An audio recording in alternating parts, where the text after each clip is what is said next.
Now, the WGAL News 8 Storm Team forecast with meteorologist Ethan Houston. You may hear the pitter-patter of rain on your rooftop through the night tonight. Still may see some isolated thunderstorms going through the next few hours, but chances for those storms continue to dwindle. It's just most likely going to be some passing rain showers. Now, be prepared for strong winds through the day tomorrow. That's why it's an impact day. We could see those wind gusts up to 45 miles per hour across most of the valley.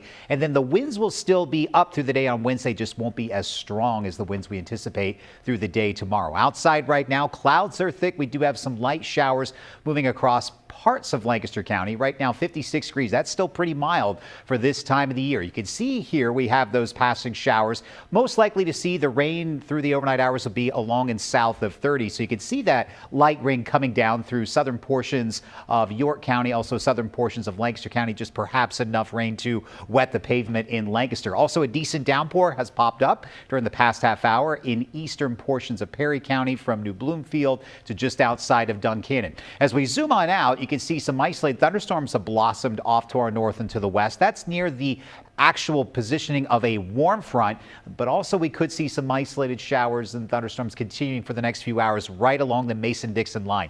The best chance for severe thunderstorms, that's well off down to our south, down towards Roanoke and Richmond, Virginia. So through the next few hours, showers, a few isolated thunderstorms will be possible.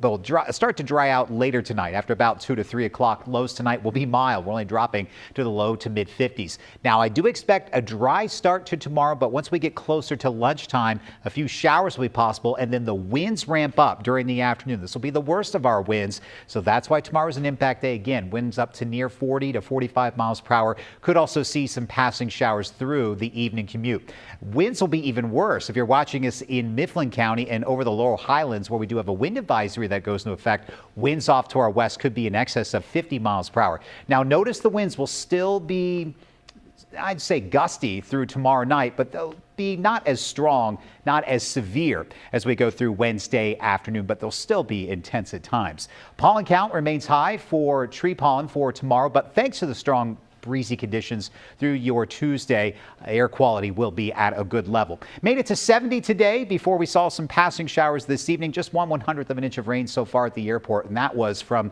the isolated showers early this morning. Still 59 in Harrisburg. Also the case in Ephrata, 61 if you're watching us in Gettysburg. There's the cooler air building back towards Chicago and Kansas City, and even chillier up towards Sioux Falls, South Dakota. So we have a storm system that's crossing over the Ohio River Valley. Did have some reports of some severe weather across parts of West Virginia earlier this evening, but this area of low pressure will drift up into southern Canada, and the high pressure building in behind it is what's going to make it so windy through tomorrow afternoon and on into tomorrow evening. So notice by 2 o'clock here on the predictor, we're drying back out, but a cold front will approach tomorrow morning, and you'll notice when that front moves on by because the winds will pick up and we could see some isolated showers through sunset tomorrow. Now, I do expect the winds to stay up. They just won't be as strong through the day on Wednesday, and they'll finally start to relax Wednesday evening as high pressure builds on in, and it looks like Wednesday is going to be the coldest day of the next 10. Still breezy out there for your Thursday, but it is going to be pleasant. Friday looks to stay dry. It's Friday night the shower and thunderstorm chances start to rise.